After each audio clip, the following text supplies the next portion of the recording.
And we are back. We're back. We made it. Thank you guys for tuning in to another episode of Done with Adulting. I'm Jared. I'm Asia. We have some good topics for you today. What are we going to talk about? Oh, we're talking about our jobs, man. Going to work. The worst part of the day is hearing that alarm go off in the morning just to get up and go to work. Like, it's mad trash. The days when you open your eyes and you think to yourself, do I need this job? Do I need this job? Like, could I just not go today or ever again and somehow survive? The answer is no. That's why we get up every day. Yo, honestly, I feel like that's like a societal thing. I feel like we're just pressured into that now. Like, F it. Just quit your job and do what you want to do. But no, everybody wants to be like, oh, this person has this type of job. This person has that type of job. Yeah, F that. Do what makes you happy at the end of the day. If your job's not making you happy, why would you keep putting yourself through that? But I think what's the bigger picture and the biggest issue about adulting for me, I can't wait to hear back from y'all, because to me, going to work is one of the biggest pains of adulting in the history of adulting. But for me, it's like, you can like your job. Like, I like my job. I like what I do. I enjoy my job too. I like going. I feel motivated when I'm there. But by the time I get there, I'm feeling motivated. I feel like I'm striving to reach my career goals. That's great. But like, you still go through those phases where you're like, man, like. Yeah. I look at it like, were we really put on this earth to just wake up and go to work every single day and pay bills and pay taxes? Like, come on, think about it.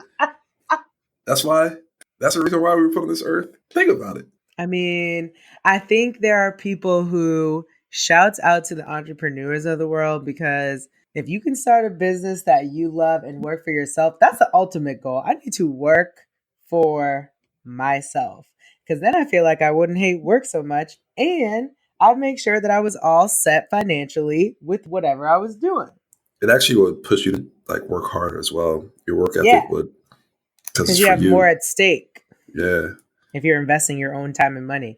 Like when we had to go to Best Buy and get the microphones and buy them for $100, and we looked at each other and said, well, this podcast is going to happen because we just spent $100 on these microphones. Because the free option did not work as we thought it was going to.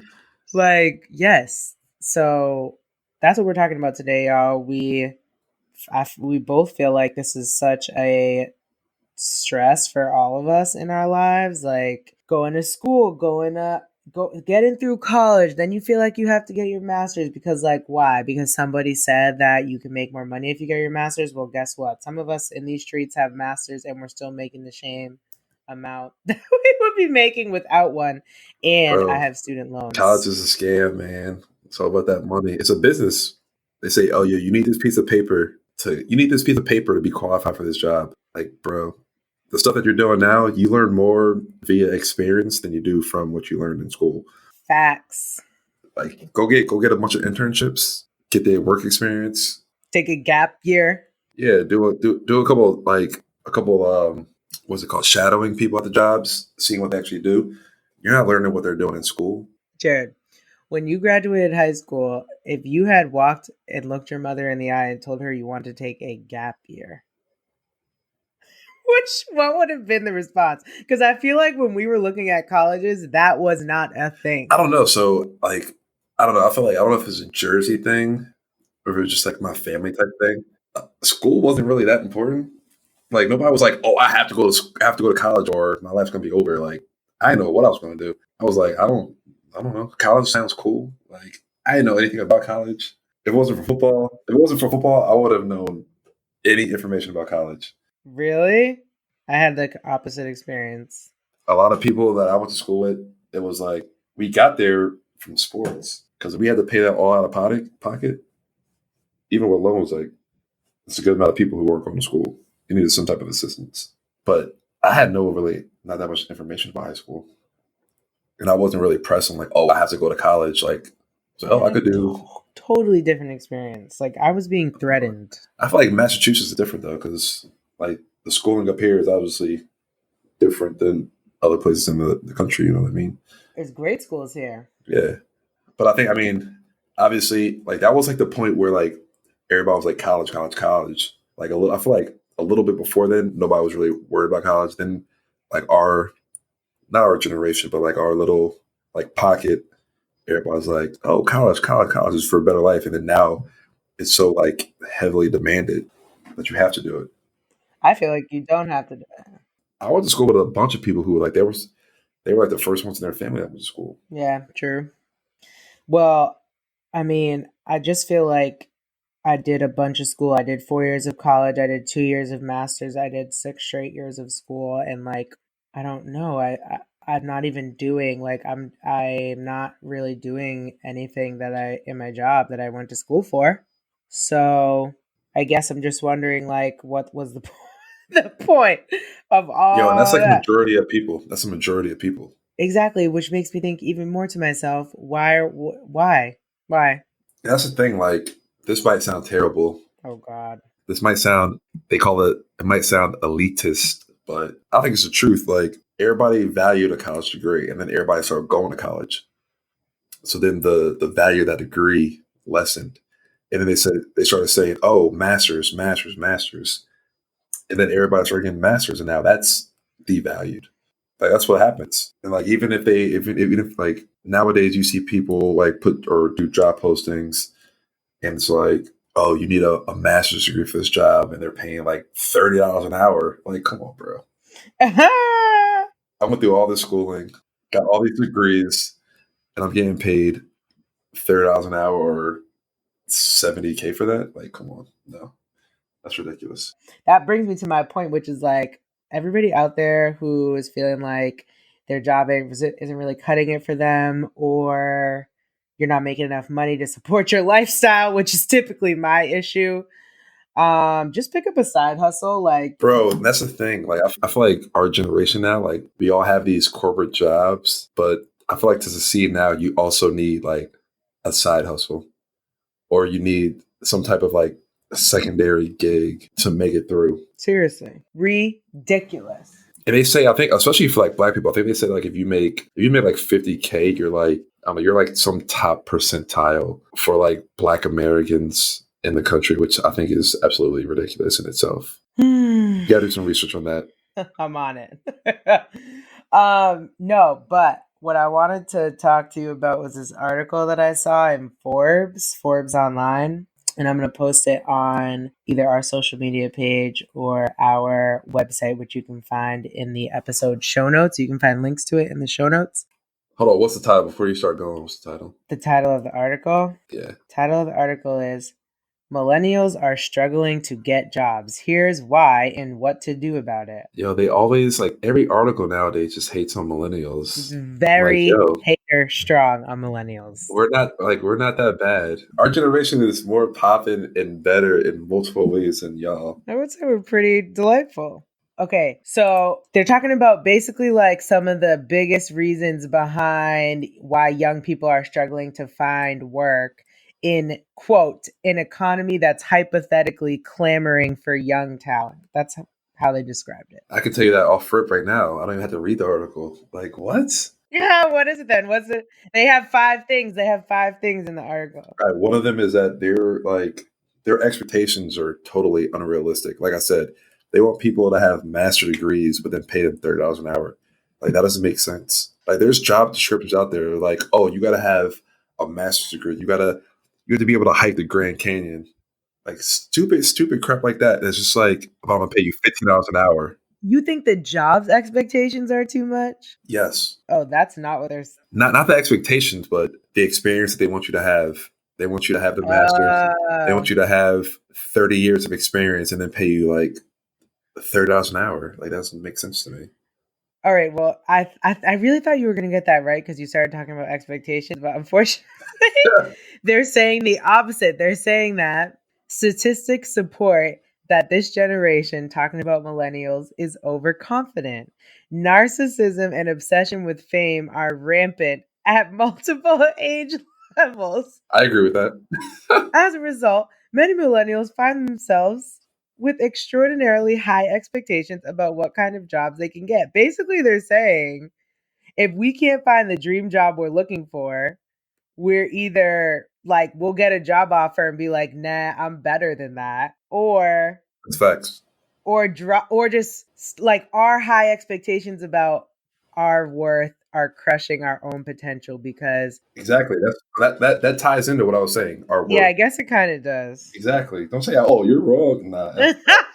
No, I thought you were trying to say like we're not getting jobs because we don't have enough experience because what they're looking for is too much. But No. What they're looking for, it's just unrealistic. Bro, it's ridiculous. Like, so I started off in sports. oh yeah, you did. Everybody thought sports is like amazing. I thought sports was amazing. You get to see things that people don't see. You get like exclusive sites and you get to meet people, blah, blah, blah, blah, blah. But in sports, they pay you nothing. You're literally working like 80 hours a week, no lie. Like you're working crazy time, like crazy hours. You get paid nothing. You get paid nothing. You get paid peanuts. But the competition to get those jobs, it doesn't matter. They could pay you whatever because if you don't want that job, the next person's going to want that just because of the title and the name of who you're working for. Oh gosh. Okay. So another thing that they talk about is what they're calling inward focus. Basically saying like whenever we are applying for jobs or interviewing for jobs, all millennials tend to focus on are themselves. It says, and I quote, they talk about their past, their education, and what they're hoping to get out of the job. However, in most situations, it's better to focus on the employer and telling your employer what you're going to do to benefit them. I honestly don't understand what they're saying because those sound like the same things to me. Like, you don't want me to talk about my own skills? I don't understand. Yo, you know what the third one is, which is exactly my point? Misplaced education. Many employees believe recent college graduates are underdeveloped in key workplace skills like interpersonal communication. Basically, we don't know how to talk to people because everybody just be DMing, and then when you have to stand in front of somebody and look them in the eye and say some shit, you don't know what to say. Everybody's on social media. It's taken away from your interpersonal skills. That's why I say, like, no matter all the education you have, it's more about the experience. Get those internships. Get that work related experience. A lot of people are going to enjoy that better. This is what I don't agree with. You know, they go on to talk about a few other reasons why millennials can't get jobs and and then they go on to try to offer advice about how we can compensate for all the terrible things millennials do and get jobs. And some of them I agree with, like find inexpensive ways to build your skill set. I feel like it's the 21st century. You could learn how to do anything from Google and YouTube. So if you're trying to learn a new trade or something, just go on YouTube, start there. Don't pay thousands of dollars for a master's or whatever. But the part that I don't agree with, it says take what you can get. It might not be glorious or exciting, but any job is better than no job. Lower your expectations and you'll open far more doors leading to far more opportunities. What? So I agree with him that anything's better than nothing, but I don't think you should lower your expectations. Me neither. I mean, I think there's a balance. I think you can be an intelligent person that a company wants to hire without being like I'm the best, walking in like you're the best, and like I'm not going to take some job that's going to pay me peanuts like you were saying. Yeah, people lower their expectations and make it complacent on where they're at, and you don't want to be stuck. Facts. The other thing I wanted to talk about was like if you do decide to like pick up a side hustle, or like let's say you decide to start a business or start a project that you're passionate about on the side while you're still working full time. Like if y'all don't be supporting your peoples out here, if you don't have a friend or a cousin or somebody significant other who's starting an endeavor, buy their product, support their shit, repost their shit on social media. Like y'all are so caught up. I feel like I shouldn't say y'all because I feel like I'm targeting people, but I feel like a lot of people are so caught up in being the best and getting ahead the fastest, like the get rich quick entrepreneurial whatever. They get jealous. Yeah, there's some jealousy in there. Yeah, you're not going to promote your friend's shit. Like, but to that point, that does not mean that everybody should start rapping. Please don't take it like that. But Jared, why can't? You're not going to make it rapping. I'm sorry. But what if rapping is your passion? I don't see a problem with somebody doing that on the side to keep them sane from their 9 to 5. I'm not saying quit your job for a rapping career. But are they trash or are they good? Is it like if they're trash, like come on, bro. Trash is a relative description. Oh my goodness. You know when somebody's trash. You know when they trash. But the thing is, nowadays, trash can make it though. So Yeah, you never heard Old Town Road by Lil Nas X? That song is trash. you're bugging. That song is You're trash. bugging. No, that song is hard. That Jared, song is hard. that Blueface song is is trash. trash. Blueface is trash. It's all trash. Blueface It's is trash. all Blueface is trash. Don't hit on Old Town Road. That one's hard. Okay, that's clearly a topic for another day. However, what I'm saying is, if you have a friend, like, okay, answer me this: if one of your best friends or like your cousin is trying to become a rapper, but you know they're trash, you're smooth looking them in the eye and telling them they're trash. I would be a terrible friend if I didn't. Have you said that to somebody before? Nah, because I know my friends are trying to rap. You don't have a single cousin that's trying to be a rapper. Nah, I don't. I'm happy I don't. My cousin's rap is fire, though. I'm not even gonna bash my nigga shit. Yeah, see, so I mean, if you think they're good, then obviously you wouldn't say that. But come on, bro. Like somebody can come to us and be like, "Yo, that podcast Trash." Yeah, I'd rather you keep it real with me than be like, you know what I mean, like a fake fan or like fake supporting. You know what I mean? Yeah, but that's gonna test your like friendship. No, it's just going to test yourself. Like, if someone came and said this podcast was trash, which I'm sure there will be people that say that, like, I'm like, dope. What's trash about it? Tell me specifically. Tell me specifically. Exactly. Just like if my homie was trying to rap, I'm like, yo, bro, your joint's trash. And they're like, oh, what's trash about it? I'm like, hey, yada, yada, yada. That's just my opinion. They might work on that. You know what I mean? We can only hope. Yeah. I'd rather you keep it real with me than fake support. You know what I mean? I just feel like everyone's just trying to get famous. Like, why? Is that the new move? Social media influencers? That's a career. Which is crazy to me. But that's real rap though. Oh. That's real rap. When you were a kid, what did you want to be when you grow up? Don't say an NFL player. What do you think I was going to say? There had to be something else. No, that's what I wanted to be. That's what I wanted to be. Why? What did you want to be when you grew up? I think I wanted to be like a vet or something, and that's hilarious because I don't really fuck with animals like that. Only my dogs. I just like dogs. That's something actually in our community that we got to start changing. What's our community? Be more specific. The African American community. How about that? Okay. Everybody wants to be a sports player or a musician or something with entertainment. Got to start having goals outside of that. And people have been saying that for years. Yeah. But I don't know if that ever will change, though. Do you watch Last Chance U on Netflix? I watched like one season. Oh, you got to watch all of them. A lot of my homies do.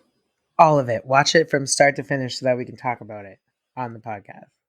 Why? What's so great about it? It's just very eye-opening about how like these kids are just out here trying to make it to the NFL, and it's like the percentage of people that make it to the NFL is so small, but these kids are really out here laying their bodies on the line every day. That's why my kid will never play football. This is a whole nother topic, but what? My unborn child is not going to play football. Why? Because he's going to play soccer.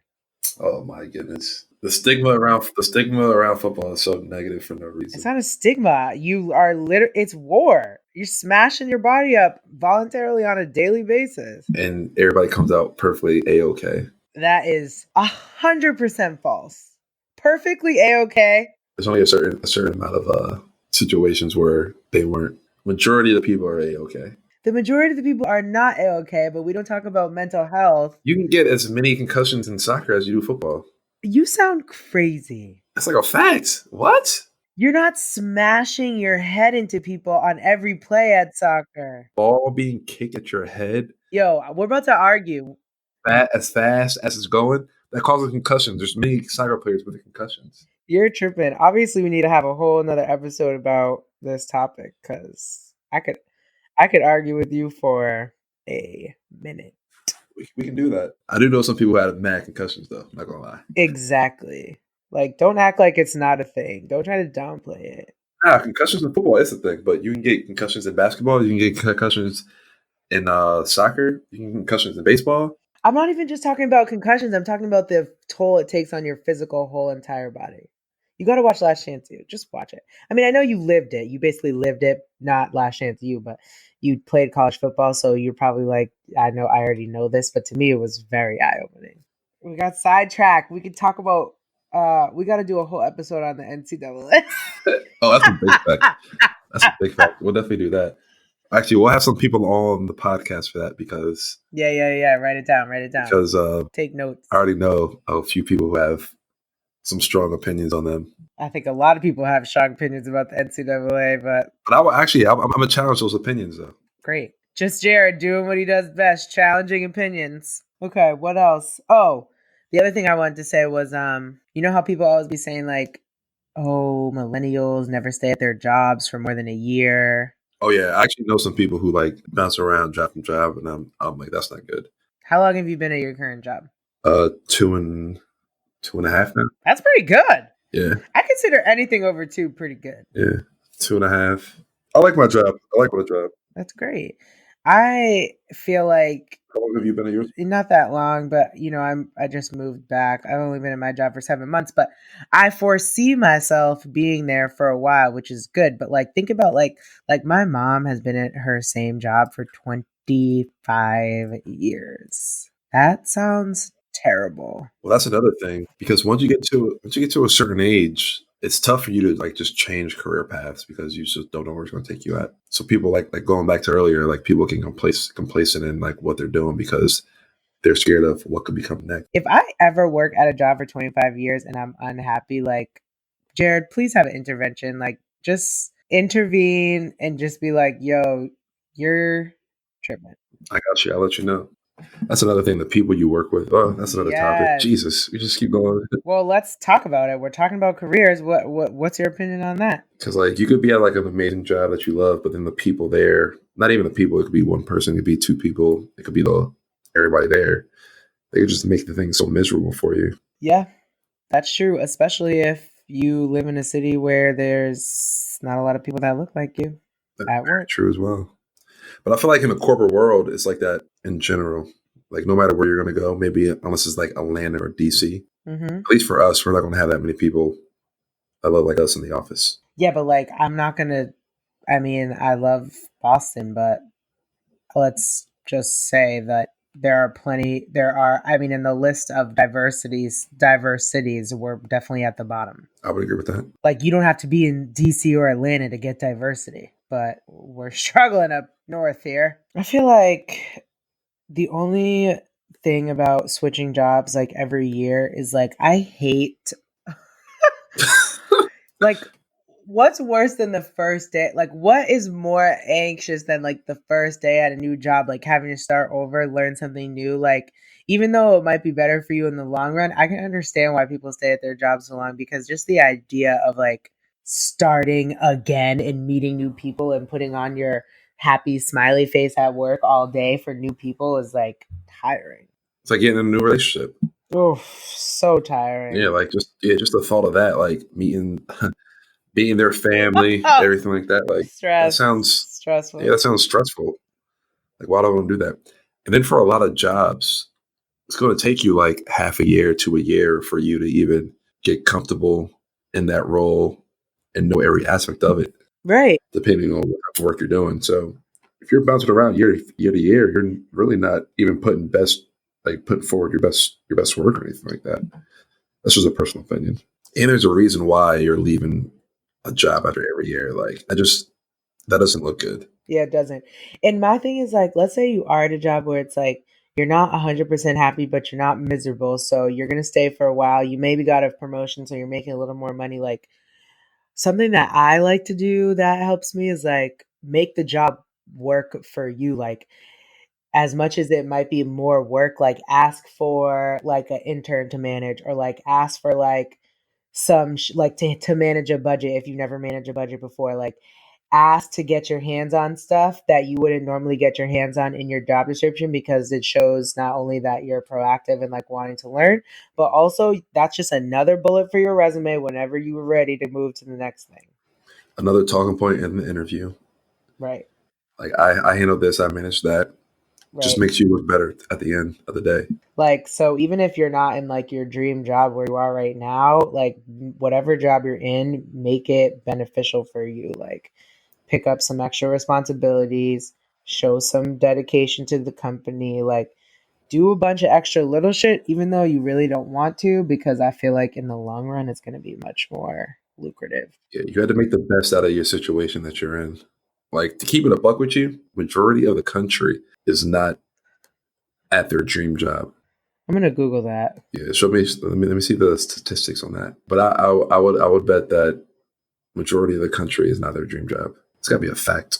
Roughly 1 in 5 Americans, 22%, say they have their dream job. Yeah, it says these people weren't asked about a good enough job or even a great job with free food, but their dream job, presumably the very pinnacle a person could ever imagine for their career.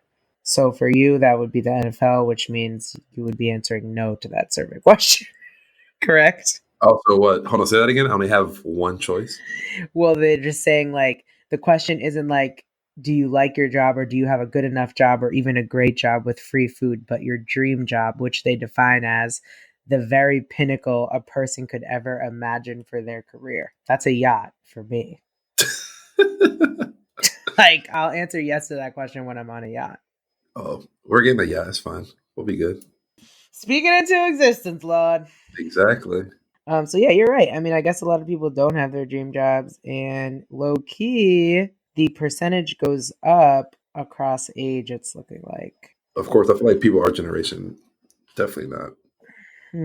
Yeah, we're just out here trying to fucking survive, make barely enough money to pay the bills, and like go out to dinner at least one night a week. I mean, that's another thing. People are going out to dinner so much that they just can't afford anything else. Bruh. It's cheap. It's cheaper for you to make your lunch and for you to make dinner than you going out to lunch every day. Obviously. But sometimes you don't even know what's happening. You just look up and it's Friday and you've been to Starbucks every day this week and spent $9 on fucking coffee every single day. And all of a sudden you have $50 worth of coffee out your bank account for the week. Sounds like an addiction there. The lie, that's like majority of people. We need to have a like financial advisor on the podcast to tell us like how I can get out of debt and into my savings account. For real. That's another topic. Okay, well, Jared, do you have any last minute words for the people in their careers who are waking up every day feeling like adulting is not for them? No, I mean, all I could say is that the light at the end of the tunnel is there. So I mean, it'd be super dark though. Yeah, it do be dark, but you can see that light a little bit. I mean, when you're at your job, if you got some free time, work on your own craft, work on what you're trying to do to make you happy in life. So I know you're at work. Some people are busy like every second of the day. For other people, they might have an hour or two to put some time towards their own goal or to their own entrepreneurial idea. And I say, while you're at that job, use their resources. Use their resources to help you out to make your goal happen. My advice is find a mentor, whether it's at your current job, a supervisor that you connect with, or somebody that's been your mentor your whole life. Make connections, value the connections. Don't be not answering people's emails, and don't get me started about emails. That's another thing. Actually, you got to get outside of your comfort zone. So say if there's somebody who's high up there who wants to go out for a drink or wants to go for like a little quick meeting or for a coffee. If you're an awkward or you're an introvert, don't want to go out, don't want to meet people, hey, get out your comfort zone. It's hard. It's easier said than done, just like a lot of things, but it's needed to succeed. And life's not perfect, though. You know what I mean? Like, no matter, at the end of the day, life's not perfect. Read out here just dropping fucking facts, yo. Yeah, life's not perfect, but like I said, that light is at the end of that tunnel. The marathon continues. Hey, R.I.P. Nipsey, baby. We have to end there. We have to end it. That was a good one. Okay, you guys, we're getting crazy, so we should really wrap this up. As always, if you like what we're talking about today, head to our page, click subscribe, give us a rating, download the episode, leave us a written review. We would love to hear your feedback. And you already know, follow us on Instagram at donewithadultingpod. And also, you can email us with any questions, comments. Give us some topics if you want. The pains of adulting. You can email us at donewithadultingpod@gmail.com. We definitely would appreciate your feedback. We sure would. All right, y'all, signing off. Stay tuned. We got another episode dropping soon. Deuces.